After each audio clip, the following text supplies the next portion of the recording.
Nə yazırsan, hədiyyə dönər verərsən, pay verərsən, bu pay istəyən. Bax, sən səhər saat 7-nin yarısı şirin yuxuda yatırsan, mən isə 7-nin yarısı işə gəlirəm. Bu vaxtda bu hələ görürsünüz, hava açılmayıb, 7-dir, 7-8-ə işləməz, beləncəsin, səhər-səhər. Bu vaxt mən gəlirəm bax işə, axşam 9-10 işləmişə qədər burada oluram. Gecə saat 11-ə evə zordan çatıram. Evdə 3 dənə uşaq qoyub çıxıram, mən onların üzünü yarım saat görər, görməzlər. Bax, gördüyünüz kimi iş heç də asan deyil. Baxanda qıraqdan elə bilməyin ki, hər şey asandır. Sonra orada yazırsınız ki, mənə nəyəsə bir dənə gəlsin şaurmaya, bir dənə gəlsin Hatay mənə hədiyyə verərsən və yaxud da baha verirsən. Və görürsünüz, heç nə də asan deyil. Hələ bunun %1 hissəsidir, yəni bu səhər-səhərli belə hissəsidir.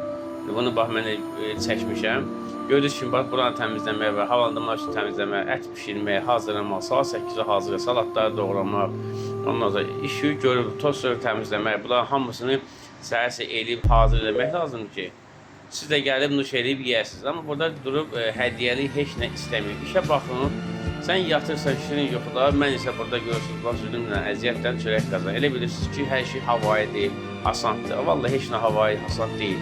Əziyyət çəkməsən, heç nə asan deyil. Yəni işə baxın, özünüzdə görün, sağ olun.